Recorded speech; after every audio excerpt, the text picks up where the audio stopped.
Myths and Legends of Our Own Land. The Lewiston Hermit. On an island above the falls of Androscoggin at Lewiston, Maine, lived a white recluse at the beginning of the 18th century. The natives, having had good reason to mistrust all palefaces, could think no good of the man who lived thus among, but not with them. Often they gathered at the bank and looked across at his solitary candle twinkling among the leaves, and they wondered what manner of evil he could be planning against them. Wherever there are many conspirators, one will be a gabbler or a traitor.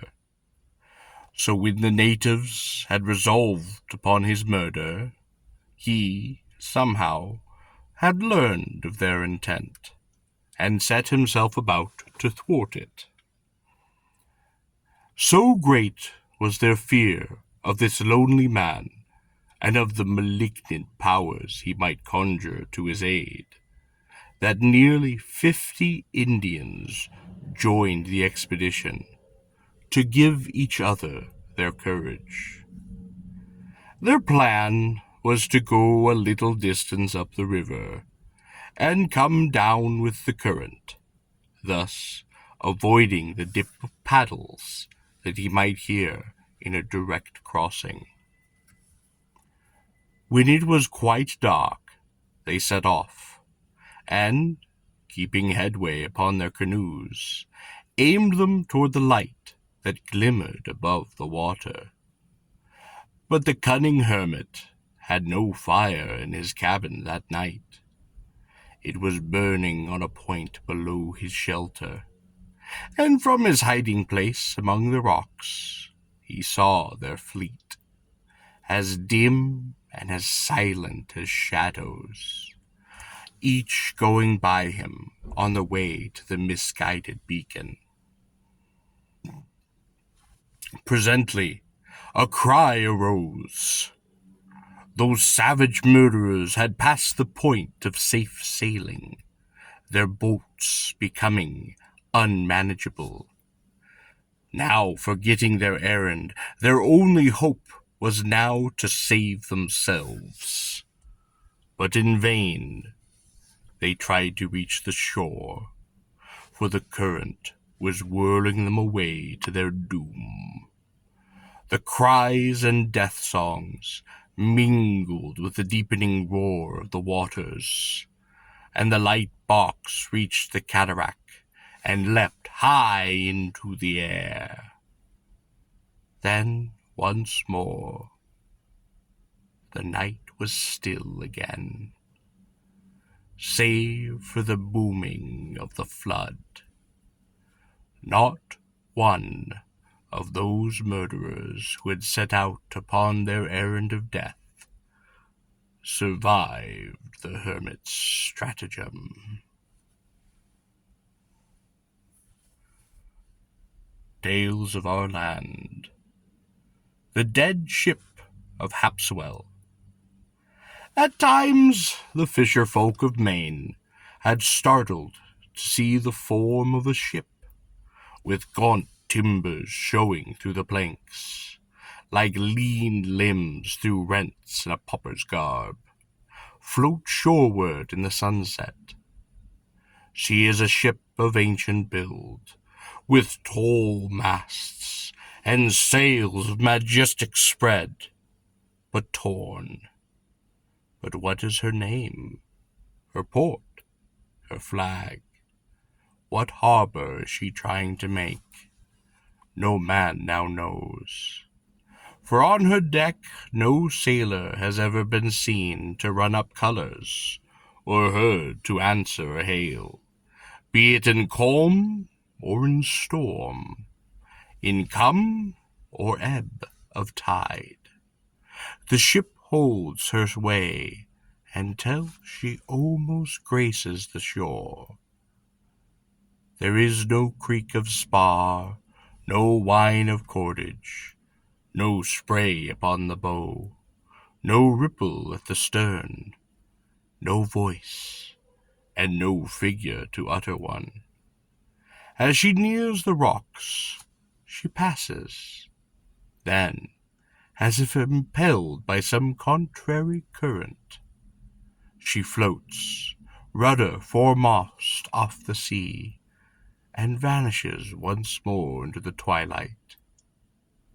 Harpswell is her favorite cruising ground, and her appearance there sets many a head to shaking. For while it is not inevitable that ill luck follows her visits, it has been seen that the burial boats have sometimes had occasion to cross the harbor soon after them, and that they were obliged by wind or tide or heavy current to follow her course upon leaving the wharf. Tales of Our Land. The Schoolmaster had not reached Orrington. The quiet town of Orrington, in Maine, was founded by Jesse Atwood, of Wellfleet, Cape Cod, in 1778, and has become known since then as a place where the skillful farmers and the brave sailors could always be found. It also kept Maine supplied for years with its oldest inhabitants. It is said that the name was an accident of illiteracy, and that it is only the place in the world that owes its title to bad spelling. The settlers who followed Atwood there were numerous enough to form a township after only 10 years, and the name they decided on for their commonwealth was Orangetown, so called for a village in Maryland, where some of the people had close associate. But the clerk of the town meeting was not a college graduate, and his spelling of orange was Orring, and of town was Tun. His draft of the resolution went before the legislature, and the people directly afterward found themselves living in Orrington. Tales of Our Land. Jack Welch's Deathlight. Pond Cove, Maine, is haunted by a light that on a certain evening, every summer, rises a mile out to the sea, and drifts to a spot upon shore. Then it whirls with a buzz and a glare to an old home, where it vanishes. Its first appearance was simultaneous with the departure of Jack Welch, a fisherman. He was seen one evening at work upon his boat, but in the morning he was gone, nor has he been seen since, or shown himself in the flesh.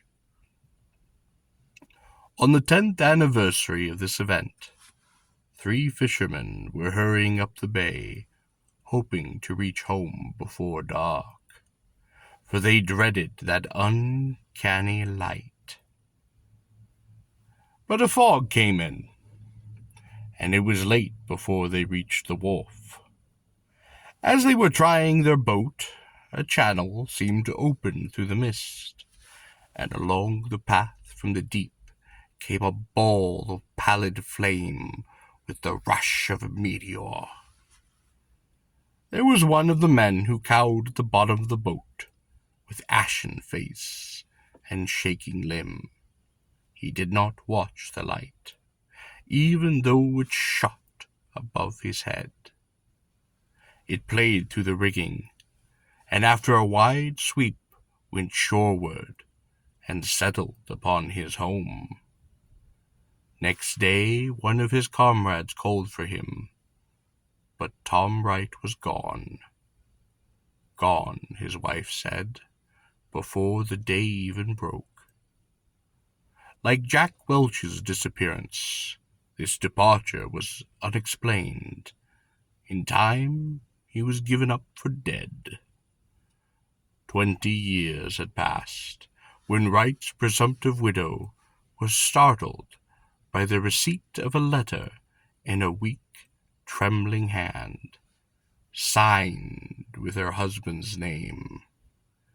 It was written upon his deathbed in some distant place, and held a confession. Before their marriage, Jack Welch had been a suitor for her hand, and had been the favored of the two. To remove his rival and prosper in his place, Wright stole upon the other at his work, and killed him. He took his body out to sea, and there he threw it overboard. Since that time the dead man had pursued him, and he was glad that the end of his days had come. But though Tom Wright is no more, his victim's light comes yearly from the sea, above the spot where his body sank into the abyss, and floats to the scene of the murder upon the shore. It then flits to the house where the assassin lived, and for years simulated the content that comes of the wedded life.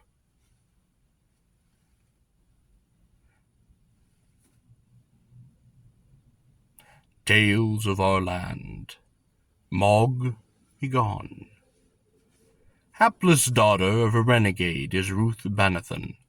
Her father is as unfair to his friends as to his enemies, but neither of them so merciless as to Ruth.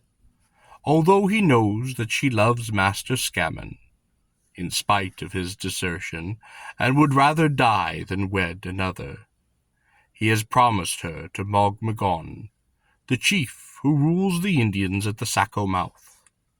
He, blundering savage, fancies that he sees to the bottom of her grief, and one day, while urging his suit, he opens his blanket and shows the scalp of Scammon, to prove that he it was who avenged her.